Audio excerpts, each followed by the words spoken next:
క్రీస్తును క్రైస్తవ్యాన్ని ద్వేషించి దూషించిన క్రీస్తు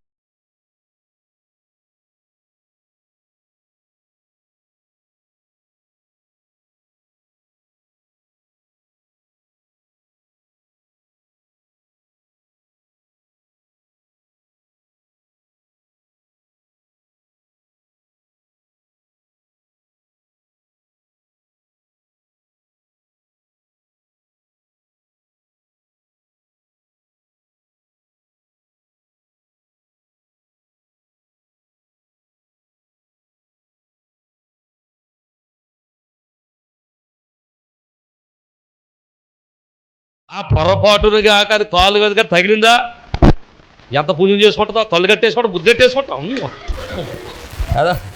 పరలోకంలో దేవుడు అసలు నిన్ను ఎలా చూస్తున్నాడు తెలుసా?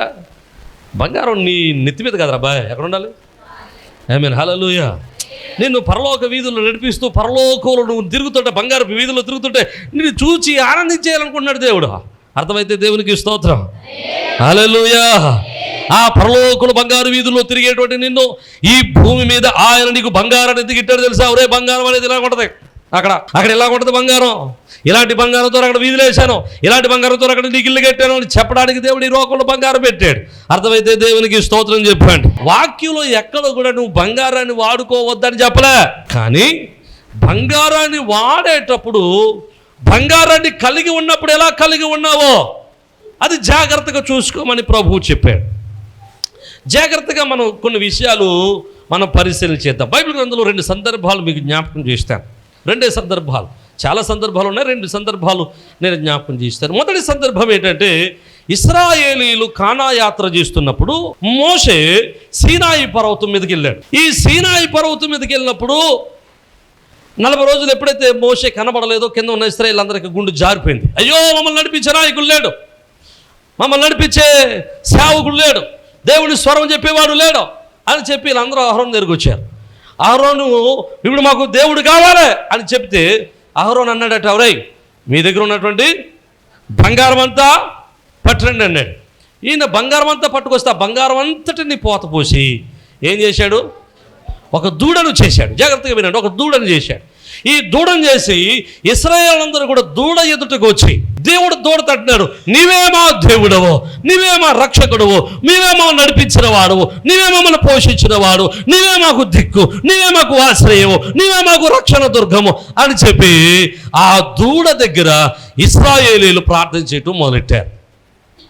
దేవునికి ఇశ్రాయేలును బంగారం కలిగి ఉన్నంత వరకు దేవునికి కోపం రాలేదు, కానీ దేవుడు వారు కలిగి ఉన్న బంగారముతో వారు చేసిన పని వలన ఇశ్రాయేలులకు దేవునికి కోపం వచ్చింది.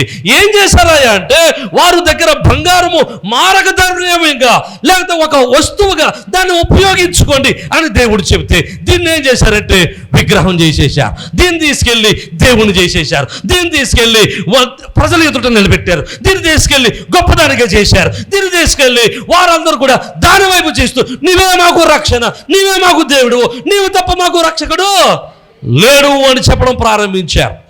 ఈ రోజుల్లో దేవుడు కూడా ధనవంతులను దేవుడు ఎందుకు పరలోక రాజ్యం చేరడు అని ప్రభు చెప్తున్నాడంటే, ధనాన్ని సంపాదించుకునేవారు పరలోకం వెళ్ళరని ప్రభు ఎందుకు చెప్తున్నాడంటే, వీళ్ళ ఆలోచనలన్నీ కూడా బంగారం మీద ధనం మీదే ఉంటాయి, కానీ వీరి ఆలోచనలు దేవుని మీద ఉండవు. వీరి ఆలోచనలన్నీ కూడా నా ధనమే నన్ను రక్షిస్తుంది, నా బంగారం నన్ను రక్షిస్తుంది, నా ఆస్తి నన్ను రక్షిస్తుంది, నా యొక్క బంగారం నాకు అక్కడికి వస్తుందని ధనం మీద ధనాన్ని దేవుడిగా చేసుకుని హృదయమంతా ధనం మీద పెట్టి జీవిస్తూ ఉంటారు.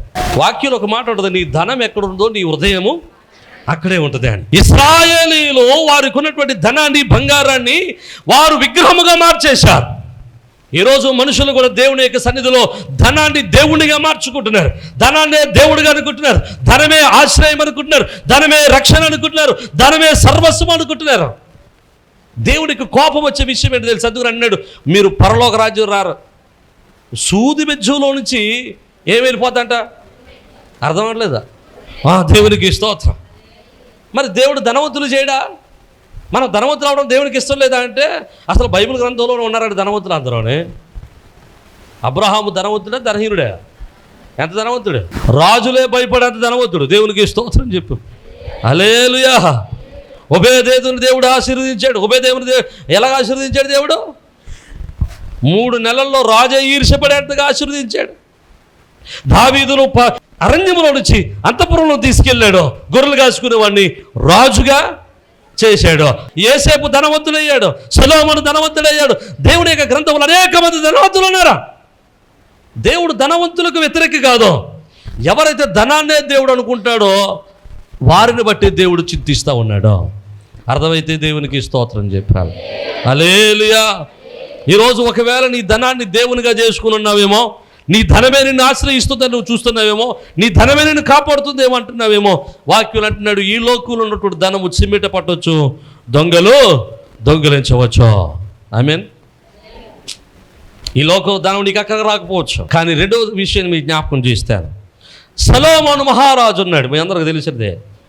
సొలొమోను మహారాజు దేవుని యొక్క ఆలయాన్ని కట్టాడు.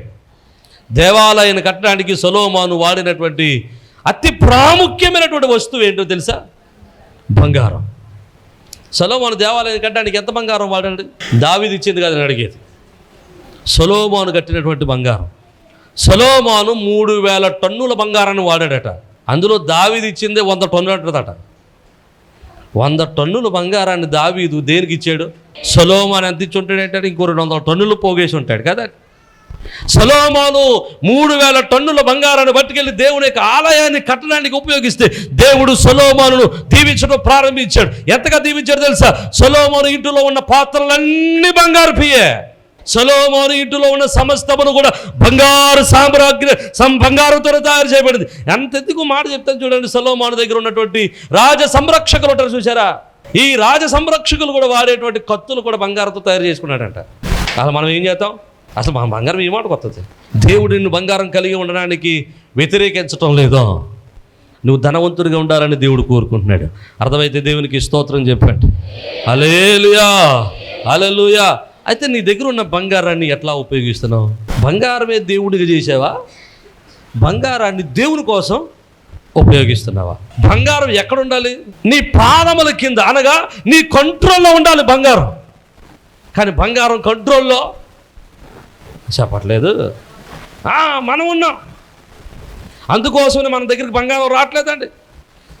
ఓ సామెత ఉంటుంది, దేవుడా దేవుడు అంటే అంట దైవైవి. నువ్వు దేవుని సన్నిధిలో దేవుణ్ణి స్తుతించే విధములో, దేవుణ్ణి గణపరిచే విధములో బంగారాన్ని కూడా దేవుని కంటే తక్కువగా చూసుకోగలిగితే, బంగారం లేనిదిగా చూసుకోగలిగితే, బంగారం విలువ లేనిదిగా నువ్వు చూడగలిగితే, దేవుణ్ణే బంగారంగా చూసుకోగలిగితే దేవుడు నీ ఇంట్లో బంగారం నిల్వ ఉంచుతాడు.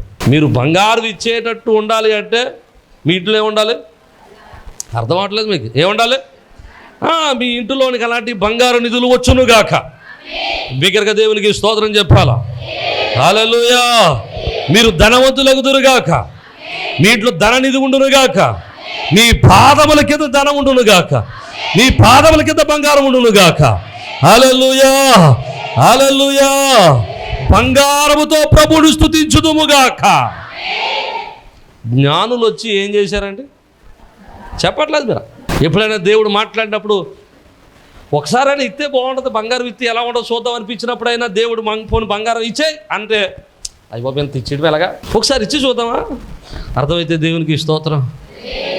మనం దేవునిని ఆరాధించేటప్పుడు ఈ లోకంలో బంగారాన్ని కొరరానిదిగా ఎంచుకోగలిగితే, మనం దేవునిలో మనం నివసించగలిగితే, ఆయన మన పాదముల కింద సమస్తాన్ని దాచి, అందులో వాక్యంలో మాట ఉంటుంది, ఆయన వెండి నాది, బంగారము ఆయనది. బంగారం అంతా ఆయనదండి. దేవునికి స్తోత్రం. హల్లెలూయా. మీకు మంచి మాట చెప్తాను. ఈ మాట కూడా చెప్పి నన్ను ముగించినామని ముందరికి వెళ్తాను. నేను మా పిల్లల చేత బంగారం తొక్కిస్తాను. మీకు చాలాసార్లు చెప్పాను. ఇప్పుడు కూడా నేను తొక్కు చూపిద్దాను కానీ మర్చిపోయి తెచ్చుకోవటం. నేను నిజంగా నాకు సరదా బంగారం తొక్కడం అంటే. ఎందుకంటే ఎప్పుడైతే బంగారం నిలబడ్డాను అనిపిస్తుంటుంది, అమ్మయ్య పరలోకంలో ఉన్నాను అనిపిస్తుంది. నిజం. మా పిల్లల చేత ఎందుకు తొక్కిస్తాను తెలుసా? ఎందుకు తొక్కిస్తానంటే మా పిల్లలకి అర్థం అవ్వాలి. మీ చెవులకి ముక్కులకి ఎట్టుకున్న బంగారం అంతా మా కాలు కింద ఉంటుందని. మా పిల్లలు అడగరు ఇంకా ఏమని, నానా చెవులు, నానా సంపశవరాలు, నానా అడగరు. మా పిల్లలు అడిగితే ఏమడుగుతారు? నాన్న 2 బిస్కెట్లు అడుగుతారు. ఏమో అది దేవుడికి ఇష్టం. ఓ అదే కదా మరి, అది లేకపోతే అయితే ఇప్పుడు నాయన రెండు బిస్కెట్లు కొని నాయన అంటదేమో పెళ్ళి అయిన తర్వాత. నేను చెబుతున్న మాట ఏంటంటే, బంగారమును విలువైనదిగా చూడదా. బంగారము కంటే విలువైనవి కొన్ని ఉన్నాయి వాక్యంలో. దానిని విలువైనదిగా చూస్తే బంగారం నీ ఇంట్లో నిల్వ ఉంటుంది.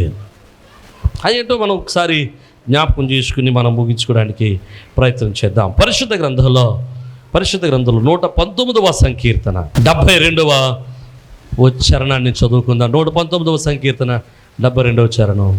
వేల కొలది వెండి బంగారు నాణెములు కంటే నీవిచ్చిన ధర్మశాస్త్రము నాకు మేలు. దేవునికి స్తోత్రం. ఏది మేలటండి మనుషునికి? బంగారమా మేలు? దేవుని యొక్క వాక్యము, దేవుని యొక్క ఆజ్ఞలో 119వ సంకీర్తనలోనే 27వ వచనం అంటాడు, బంగారము కంటేను అపరంజి కంటేను నీ ఆజ్ఞలు నాకు ప్రియములుగా ఉన్నాయి అంటాడు. అంటే క్రైస్తవుడు కోరుకోదగినది బంగారము కాదు, దేవుని యొక్క ధర్మశాస్త్రము, దేవుని యొక్క వాక్యము. ఎప్పుడైతే మనుషుడు క్రైస్తవుడు దేవుని యొక్క వాక్యాన్ని ధ్యానం చేస్తాడో, దేవుని యొక్క వాక్యానుసరించి జీవిస్తాడో, దేవుని యొక్క వాక్యాన్ని కోరుకుని వాక్యానుసారంగా బ్రతుకుతాడో, వాని ఇంటిలో సర్వ సమృద్ధి నిలిచి ఉంటుంది. అందులో బైబిల్లో ఒకసారి అపోస్తలుడైన పౌలు మాట అంటాడు, ఏమన్నా తెలుసా? సంతుష్టి సహితమైన భక్తి గొప్ప లాభ సాధనము అంటాడు. ఏది లాభ సాధనం? భక్తే లాభ సాధనం. అంటే నువ్వు భక్తి చేస్తే నీకు లాభకరంగా ఉంటుంది, భక్తి చేస్తే నీకు లాభం కలుగుద్ది, భక్తి చేస్తే నువ్వు దీవించబడతావు, భక్తి చేస్తే నువ్వు ఐశ్వర్యవంతుడు అవుతావు, భక్తి చేస్తే సంపన్న పౌరుడు అవుతావు.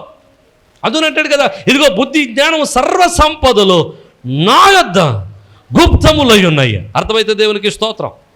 హల్లెలూయా. ఏమేంటి ఆయన దగ్గర ఉన్నాయి? బుద్ధి జ్ఞానం సర్వ సంపదలన్నీ కూడా ఆయన దగ్గర ఉన్నాయట. మనుషుడు సర్వ సంపదలు ఆయన దగ్గర తీసుకోవలసిన వాడై ఉన్నాడు. ఆయన మాట వింటే ఆయన మనకిష్టమైనది ఏదో అన్నిటినైనా అనుగ్రహించుటకు సమర్థుడు. నమ్మితే దేవునికి స్తోత్రం చెప్పండి. హల్లెలూయా. ఈరోజు మీరందరూ వాక్యాన్ని కోరుకున్న వారు ఉన్నారు, ఇందులో బంగారాన్ని కోరుకున్న వాళ్ళు కూడా ఉన్నారు. ఈరోజు డబ్బును కోరుకునే వాళ్ళు ఎక్కడ ఉంటారు చెప్పండి? ఈరోజు ఆదివారం కదా, ఇవాళ డబ్బును కోరుకునే వాళ్ళు ఎక్కడ ఉన్నారు? నేనేమంటాను సుమా, మీరే చెప్పాలి కొంచెం. ఉన్నారు కదా. మీరందరూ దేన్ని కోరుకున్నారు? నిజంగా వాక్యాన్ని కోరుకున్నారు. మీరు దేవుణ్ణి కోరుకున్న వారు కనుక అంటున్నారు, ఇదిగో దేవుని మందిరంలో సమృద్ధి వలన మీరు సంతృప్తి పొందుతారని. ఆమేన్. హల్లెలూయా.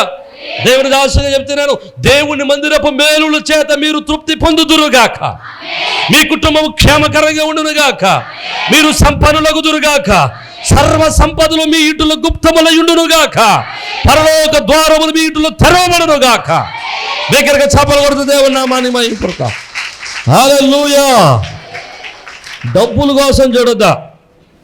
డబ్బులు కాదు ముఖ్యం. ఏది ముఖ్యం చెప్పట్లేదు? వాక్యమే ముఖ్యమా? వాక్యాన్ని అనుసరించి జీవించడమే ముఖ్యమో? వాక్యమునకు లోబడటమే ముఖ్యమో? మనం ఎప్పుడైతే వాక్యమును అనుసరించి జీవిస్తామో అప్పుడు మనం అన్ని దేవుడు మన వెనకాల అన్నిటినీ అవన్నీ మన వెనకాల ఆటోమేటిక్గా వచ్చేస్తుంటాయి. అర్థమైతే దేవునికి స్తోత్రం చెప్పండి. హల్లెలూయా. నేనంటున్నాను, దేవునికి నువ్వు ఇచ్చుటలోనే దేవుడు నీకు ఇచ్చేది ఆధారపడి ఉంటుంది. వాక్యానికి అనుసరించి నడవదానండి. మనం ఎందుకు దీనులుగా ఉంటున్నాం కారణం ఏంటి తెలుసా? మనం ఎందుకు దరిద్రులుగా ఉన్నాం తెలుసా? మన ఇవ్వటంలో దరిద్రులు కాబట్టి తీసుకోవడంలో కూడా దరిద్రులే. సొలొమోను ఇచ్చే విషయంలో ధనవంతుడిగా ఉన్నాడు కనుక తీసుకోవడం ధనవంతుడిగా ఉన్నాడు. ధర్మశాస్త్రం అనుసరించి నడవడం అంటే ధర్మశాస్త్రం అనుసరించి వాక్యం చెప్పేసి వెళ్ళిపోవడం కాదు. అది ఏం చెప్పిందో చెప్పట్లేదు మీరు. వాక్యం ఏం చెప్పిందో అది చేయడమే. ఆయన వాక్యాన్ని ఇష్టపడిన వారమై జీవించుదుముగాక. హల్లెలూయా. రెండవ విషయాన్ని మీకు జ్ఞాపకం చేస్తాను. రెండవ విషయాన్ని మనం చదువుకుందాం. సామెతల గ్రంథము 3వ అధ్యాయం 14వ వచనాన్ని మనం చదువుకుందాం. వెండి సంపాదించుట కంటే అపరంజి సంపాదించడం కంటే జ్ఞానము నొందుట మేలు. రెండవది డబ్బు కాదు సంపాదించాల్సింది ముందు, బంగారం కాదు సంపాదించాల్సింది ముందు. ఏంటది చెప్పట్లేదు మీరు? జ్ఞానాన్ని సంపాదించాలి. జ్ఞానం వల్ల ఇల్లు కట్టబడుతుంది, జ్ఞానం వల్ల ఇల్లు స్థిరపరచబడుతుంది. జ్ఞానం వల్ల సంపద పొందుకుంటాము, జ్ఞానం వల్లనే కృపను పొందుకోగలుగుతాం. సొలొమోను జ్ఞానంతో నింపబడిన వాడు కనుకనే ఐశ్వర్యవంతుడయ్యాడు. అర్థమైతే దేవునికి స్తోత్రం. ఏది జ్ఞానం అని చెప్తాడంటే దేవుని యందు భయభక్తులు కలిగి ఉండటమే జ్ఞానం అంటాడు సొలొమోను. ఒకటి, ఆయన ధర్మశాస్త్రాన్ని కోరుకోవాలి. రెండవది, ఆయన యందు భయభక్తులు కలిగి జీవించి జ్ఞానయుక్తంగా జీవించాలి. ఇది రెండవది కోరుకోవాల్సింది. ఉదాహరణకి మీకు జ్ఞాపకం చేస్తాను. నువ్వు ఎక్కడికో ఫంక్షన్కి వెళ్ళావు. ఫంక్షన్లో నీకు ఈ మాత్రం లేకపోతే ఈ మాత్రం లావు గొలుసు దొరికింది, బంగారపు గొలుసు. ఈ మాత్రం అంటే చూసుకోండి మరి ఎంత ఉంటుందో, 10 కాసులు ఉంటుందేమో. గొలుసు దొరికింది. దొరికిన వెంటనే నువ్వేం చేస్తావు చెప్పు? అన్నం కూడా తినవు, కట్టేత కూడా రాయించు, ఆ ఇంట్లో వాళ్ళు కూడా వెళ్ళిపోతారని కూడా ముచ్చేమట్లు పట్టేస్తుంటాయి. బ్యాగ్ వేసి ఏదో పాడేసుకున్న వ్యక్తిలాగా. నేనంటాను, నిన్ను దేవుడు చూస్తున్నాడు.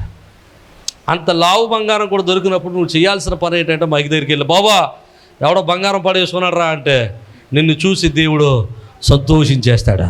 దగ్గరగా దేవునికి స్తోత్రం చెప్పా. హల్లెలూయా. దేవుని ఎందుకు భయభక్తులు అంటే అయ్యారండి. దేవునికి భయపడాలి. నువ్వు ఎవరికి భయపడినా భయపడకపోయినా, ఎవరికి దేవునికి భయపడాలా. నువ్వు ఎవరికి భయపడకపోయినా పర్లేదా. దేవుడు చూస్తున్నాడన్న భయం, దేవుడు చూస్తున్నాడన్నటువంటి భయం, దేవుడు లెక్కడుగుతాడన్న భయం నీలో ఉంటే అదే నీకు జ్ఞానంగా ఉంటుంది. ఆ జ్ఞానమే నీకు వేలాది సంపదను తీసుకొచ్చి పెడుతుంది. ఆమేన్. హల్లెలూయా. ఇక మూడవది జ్ఞాపకం చేసి నేను ముగించడానికి ప్రయత్నం చేస్తాను. సామెతల గ్రంథం 22వ అధ్యాయం మొదటి వచనాన్ని చదువుకుందాం. సామెతల గ్రంథము 22వ అధ్యాయం మొదటి వచనం. గొప్ప ఐశ్వర్యం కంటే మంచి పేరును వెండి బంగారముల కంటేను దయను కోరుకొనదగినవి. దేవునికి స్తోత్రం. ఇక మూడో విషయం సొలొమోను అంటున్నాడు, బాబా నేను బాగా ధనవంతునయ్యాను, బాగా ధనాన్ని సంపాదించాను, ఐశ్వర్యాన్ని సంపాదించాను, కానీ ఎన్ని కాదు బాబా ముఖ్యం, వీటన్నిటికంటే ముఖ్యమైనది ఏంటంటే మంచి పేరును సంపాదించాలి. మంచి పేరు అంటే నెల్లి నారిబాబు అని మంచి పేరు సువర్ణ అక్షరాలతో రాయించుకుని డాబా మీద అడ్డించుకోవాలా? మరేంటి మంచి పేరు అంటే? మంచి పేరు అంటే ఏంటంటే మీకు చిన్న ఉదాహరణ చెబుతాను. ఒకసారి ఒక ఆయన చనిపోయాడు. ఒక ఆయన చనిపోతే చనిపోయినటువంటి ఆ వ్యక్తిని చూడడానికి, ఆ కుటుంబాన్ని పరామర్శించడానికి నేను వెళ్ళాను. నేను అనుకున్నాను అక్కడికి వెళ్ళేసరికి అందరూ ఏడుస్తూ ఉంటారేమో, ఎవరు నట్టుకుని ఆడాలని చూస్తున్నాను నేను. మరి అంతే కదా, ఇప్పుడు ఎవరైనా చనిపోయినప్పుడు ఎవరి దగ్గరికి వెళ్ళాలి? పెద్ద అమ్మ దగ్గరికి వెళ్ళాలా, తమ్ముడి దగ్గర, చెల్లి దగ్గరికి వెళ్ళాలా, ఆలోచించుకుంటూ వెళ్తూ ఉంటాం కదా. ముందు ఎవరు వెళ్తే అలాగా. కాబట్టి అనుకుంటున్నాను ఆడికి వెళ్తాడు, మొత్తం సీన్ రివర్స్. శుభ్రంగా అందరూ టిఫిన్లు తింటున్నారు. ఆ చనిపోయిన ఆయన బాడీనేమో ప్రేషర్లో పెట్టారు. ప్రేషర్ చుట్టూ కూడా జనం కూర్చున్నారు. ఎవడే ఆడతలేదు కదా, ఎవరి దగ్గరికి వెళ్ళలేదు, సరిపోయాడు కూర్చున్నాడు. ఎవరి దగ్గర ఎడితే కూడా వెళ్ళి ఓదార్చవచ్చు, ఎవరి దగ్గరికి వెళ్ళలేదు వెళ్ళి కూర్చున్నాడు. సర్లే ఇప్పుడు మరి ఈ కూర్చుంటే అప్పుడు నేను విన్నాను అనమాట. ఆ ప్రెషర్ దగ్గర కూర్చున్నవాడు ఒక ఆయన అన్నాడు, ఈయన అన్నాడంటే పనికి మళ్ళీ అందుకు నేను అడతలేదు సుమా. నాకు అప్పుడు అర్థమైంది. ఇప్పుడు ఇంకో మాట కూడా చెప్తాను, నేను శుక్రవారం చెప్పాను, మరో మాట చెప్తాను. ఎవరైనా చనిపోయినప్పుడు వచ్చిన వాళ్ళ దగ్గర కూడా ఆడాలంటే కుదరదు. అర్థమైందా మీకు? ఇప్పుడు ఎవరైనా చనిపోరనుకోండి, నేను చూసి వెళ్ళిపోతాను, తర్వాత సునాథ వస్తారు, తర్వాత సరైన వస్తారు, తర్వాత రేవత వస్తారు. వచ్చిన డాక్టర్ వెళ్ళి ఆడుతూ ఉంటే ఎక్కడ కుదురుతుంది? కుదరదు. అలాగా కుదరదు. ఆ ఏడుపు ఆడకపోవడం వేరు, ఈ ఏడుపు ఆడకపోవడం ఏడు. ఆ ఏడుపు వేరు, ఈ ఏడుపు వేరు. ఇక్కడ దుఃఖం లేదు. ఏదో చచ్చాడండి, బాగానే చచ్చాడండి, గమ్మునే చచ్చాడండి. 30 ఎకరాలు ఉన్నాయి, పిల్లలందరూ ఉద్యోగస్తులు. ఒక్కడు కూడా మంచి అంటలేదండి అతను, ఒక్కడు కూడా మంచి అంటలేదు. ఏ వ్యక్తి కూడా అతని నోట్లో నుంచి ఏ వ్యక్తి కూడా ఇతను మంచోడు. ఎవరైనా చనిపోయినప్పుడు వాడు ఎంత దుర్మార్గుడైనా, ఎంత ఎదవైనా, ఎంత మూర్ఖుడైనా నెత్తుకుని అని చెప్తే వీడు మంచోడు అని. ఫోన్ లేరా వీడు ఎంత ఎదవైనా కానీ రోడ్డు మీద వెళ్తే ఈ అని నవ్వేవాడు. మరి ఇది మంచి చెప్పుకోవాలి కాబట్టి. కానీ ఇది కూడా లేదు అక్కడ. నువ్వు 30 ఎకరాలు సంపాదిస్తే ఏంటి, 100 ఎకరాలు సంపాదిస్తే ఏంటి, భాగ్యం సంపాదిస్తే ఏంటి, ఐశ్వర్యం సంపాదిస్తే ఏంటి, 100 కేజీల బంగారం సంపాదించి ఇంట్లో పెడితే ఏంటి, నువ్వు ఏది సంపాదిస్తే ఉపయోగం ఏంటి? నీకేం లేదు, చెప్పట్లేదు, మంచి పేరు లేదు. మనుషుడు డబ్బులు సంపాదించాలన్నట్టు ఆతృతతో, బంగారాన్ని సంపాదించాలన్న ఆతృతతో, ఏదో కూడగట్టాలన్నటువంటి ఆతృతతో, ఏదో చేసేయాలి, ధనాన్ని కూడగట్టేసుకోవాలి అనే ఆతృతతో మనుషుడు కోరుకోదగినటువంటి సాక్ష్య జీవితాన్ని కూడా కోల్పోతున్నాడు. అర్థమవుతుందా మీకు? దేనైతే మనుషుడు కలిగి ఉండాలో, ఏదైతే తన వెంట వస్తుందో, ఏదైతే తన యొక్క దేవుని ఎదుట నిలబడినప్పుడు తన ఎదుట నిలబడుతుందో, ఆ సాక్ష్య జీవితాన్ని కూడా మనుషుడు కోల్పోయి బంగారం వెనకాల, ధనం వెనకాల, ఐశ్వర్యం వెనకాల పరుగులెత్తి సమాధానాన్ని కోల్పోతున్నారు, సంతోషాన్ని కోల్పోతున్నారు, ఆనందాన్ని కోల్పోతున్నారు, సమాజంలో విలువలు కోల్పోతున్నారు, భక్తిని కోల్పోతున్నారు, ఆనందాన్ని కోల్పోతున్నారు, కుటుంబాన్ని కోల్పోతున్నారు, కుటుంబం గౌరవాన్ని కోల్పోతున్నారు. ఆఖరికి ఆస్తి సంపాదిస్తున్నాడు కానీ తనకేముండటం లేదండి, సాక్ష్యము లేదు, సాక్ష్యం లేదు. ఈరోజు అంటున్నాడు దేవుని యొక్క వాక్యులు సొలొమోను అంటున్నాడు, బాబు డబ్బు కాదు నువ్వు సంపాదించాల్సిన ముందు ఏం సంపాదించు, సమాజంలో మంచి సాక్ష్యాన్ని సంపాదించు. అర్థమైతే దేవునికి స్తోత్రం చెప్పండి. హల్లెలూయా. డబ్బు వెనకాల కదా ప్రాకులు పెట్టాం, నీకంటూ ఒక సాక్ష్య జీవితాన్ని కాపాడుకో. నువ్వు ఎక్కడ నిలబడిన పలానా వ్యక్తి అనగానే నీ సాక్ష్యం కనబడేటట్టు చూసుకో. ధనం అక్కడికి రాకపోవచ్చేమో కానీ, నీ ఆస్తి అక్కడికి రాకపోవచ్చేమో కానీ, బంగారం అక్కడికి రాకపోవచ్చేమో కానీ, నీ సాక్ష్య జీవితం నువ్వు ఎక్కడికి వెళ్ళినా నిన్ను ధనవంతునిగానే నిలబెడుతుంది. ఆమేన్. నీ మంచి పేరు ఉంటే నువ్వు ఎక్కడికి వెళ్ళినా బలవంతుడివే, నువ్వు ఎక్కడికి వెళ్ళినా ధనవంతుడివే. ఆమేన్. సాక్షి లేకపోతే నువ్వు ఎక్కడికి వెళ్ళినా భేదోడివే, నీ ధనం నీ వెనకాల రాదా. జాగ్రత్తగా వినండి. నా గురించి చాలామంది మంచిగా చెప్పుకుంటున్నారండి, నా గురించి అలా బాగా చెప్తున్నారండి. నీ ముఖం మీద కాదు చెప్పడం, హలో, నా ముఖం మీద అందరూ నన్ను మంచి అంటారు కదా. ప్రార్థన అయిపోయిన తర్వాత వెళ్ళేటప్పుడు చెప్పాలి, ముందర కాదు.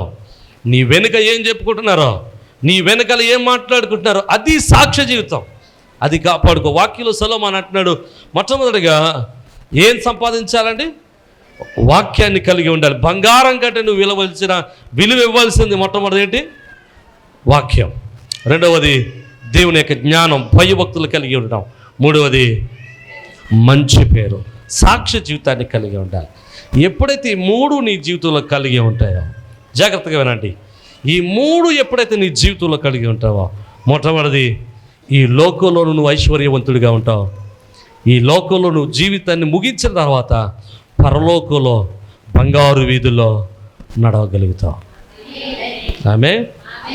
ఈ మూడు లేకపోతే ఎక్కడా లేదు, అక్కడికి లేనే లేదు, అసలు ఎంట్రన్సే లేదా, అసలు ఎంట్రన్సే లేదు. ఈరోజు జ్ఞాపకం చేసుకోరండి, ఇహలోక సంబంధమైన ఐశ్వర్యం కొరకు ధనం కోసం ప్రాకులాడతావా, పరలోక సంబంధమైన ఆశీర్వాదం కొరకు ప్రాకులాడతావా? దేవుని యొక్క వాక్యం కావాలా, ధనం కావాలా, జ్ఞానం కావాలా, బంగారం కావాలా? సాక్ష్యాన్ని కాపాడుకుంటావా, బంగారం కాపాడుకుంటావా? ఏది నీ జీవితం? ఈరోజు నీ జీవితంలో దేన్నైతే దేవుని కొరకు పోగొట్టుకుంటావో దాన్ని ఎప్పటికీ పోగొట్టుకోవు, కానీ దానికి నూరంతల ప్రతిఫలాన్ని దేవుడు నీకు అనుగ్రహిస్తాడు. నమ్మితే దేవునికి స్తోత్రం చెబుతాం. హల్లెలూయా. అబ్రహామును ఆశీర్వదించాడు దేవుడు. అబ్రహాముతో దేవుడు అన్నాడు, రా బయటికి అనగాడు. అబ్రహాము దేవుని మాటకు లోబడి ఆస్తిని, అంతస్తు అన్నిటిని విడిచిపెట్టి యేసయ్య దగ్గరికి వచ్చి దేవునితో నడవటం మొదలెట్టాడు. అబ్రహామును దేవుడు ఐశ్వర్యవంతుని చేశాడు. నమ్మితే దేవునికి స్తోత్రం చెప్పండి. అబ్రహాము దేవునికి లోబడినప్పుడు ఐశ్వర్యవంతుని చేసిన దేవుడు. నీవు దేవునికి లోబడి, దేవుని యొక్క వాక్యానికి లోబడి నువ్వు దేవునికి నీ జీవితాన్ని అప్పగించగలిగితే, నీ జీవితంలో కూడా దేవునికి వాక్యానికి విడుదలిస్తే నిన్ను కూడా అబ్రహాము వలె ఐశ్వర్యవంతుల్ని చేయుటకు ఆయన సమర్థుడు. అబ్రహాము వంటి ఐశ్వర్యవంతులుగా మీరు అగుదురుగాక. దావీదు వంటి ఐశ్వర్యవంతులు మనం అగుదురుగాక. సొలొమోను వలె ఐశ్వర్యవంతులు అగుదుముగాక. సొలొమోను వలె దేవుని మందిరం కొరకు పనులు బంగారు పల్లిచ్చినట్లుగా మనము తయారగుదుముగాక. బంగారు పల్లిచ్చినట్లు దేవుడు మనం స్థిరపరచునుగాక. ఇంకో కాషన్ అంటే హెచ్చరిక, దేవుణ్ణి నమ్ముకుంటే డబ్బులు వస్తాయని నేను చెప్పట్లేదు సోమా. అంటే బాప్తీసం పొందే డబ్బులు వస్తాయన్నారంటే పాస్టర్ గారు, తప్పు. బాప్తీసం పొందే కాదు, వాక్యాన్ని అనుసరించి నడిస్తే, ఈ క్రమానుసారంగా నడిస్తే, నేను చెప్పే మాటలు కూడా ఎవరికంటే అన్యులకు కాదు, క్రైస్తవులకు చెప్తున్నాను.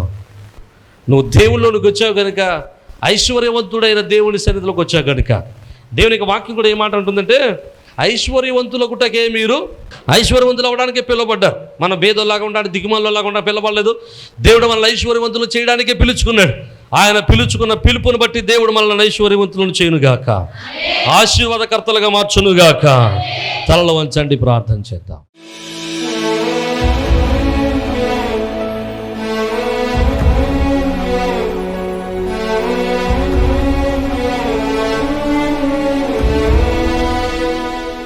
సర్వకృపానిధి, ప్రేమ కలిగిన తండ్రి, జీవాధిపతి, మీకు స్తోత్ర. వినిన వాక్యాన్ని మా హృదయంలో నాటింపచేయండి. నీ కృపకు మీ పాత్రలకు కూడా సహాయం చేయండి ప్రభా. ఇగో తండ్రి, బంగారము కంటేను నీ వాక్యము కోరదగినది, బంగారము కంటేను నీ జ్ఞానము కోరదగినదయ్యా, బంగారము కంటేను మా సాక్ష్య జీవితము కోరదగినదయ్యా. ఈరోజు మా జీవితాల్లో ప్రభా, నీ వాక్యములకు వినబడి, నీ వాక్యములకు లోబడి, నీ సన్నిధికి లోబడి, నీ పిలుపుకు లోబడి నీ సన్నిధికి వచ్చిన మేము ఇంకా భేదవారిగాను దరిద్రులుగానే బ్రతుకుతున్నామయ్యా. కారణం నాయన, ఇగో తండ్రి, నీ వాక్యానికి విలువ ఇవ్వక నానా సంపద కొరకు, ఐశ్వర్యం కొరకు, ధనం కొరకు ప్రాకులాడుతూ ఉన్నాం. జ్ఞానాన్ని సంపాదించుకోవడం మానేసి డబ్బు సంపాదించుకోవడం ప్రయత్నాడుతున్నాం. సాక్ష్యాన్ని కాపాడుకోవడం మానేసి డబ్బును కాపాడుకోసం ప్రయాసపడుతున్నాం నాయన. ఇగో తండ్రి, అందువలనేమో మాలో ధనం మాకు దూరం అవుతుందయ్యా. ఈరోజు నీ వాక్యమునకు లోబడి, నీ ధర్మశాస్త్రంలోకి లోబడి, నీ వాక్యమునకు విధేయులై అయా మా సాక్ష్య జీవితాన్ని కాపాడుకుంటూ నాయన, నీ క్రమానుసారంగా నువ్వు మాకు ఇచ్చిన క్రమను అనుసరించి మేము జీవించి నీ కృపను పొందుటకు సహాయం చేయండి. మీ కృపకు మీ పాత్రలకు కూడా సహాయం చేయండి. నీ ఆత్మ బలం మాకు దయచేసి ఆత్మలు స్థిరపరచమని యేసయ్య పరిశుద్ధ నామమును బట్టి మేము స్తుతించుచున్నాము మా పరమ తండ్రి. ఆమేన్. అందరికీ షలోమ్.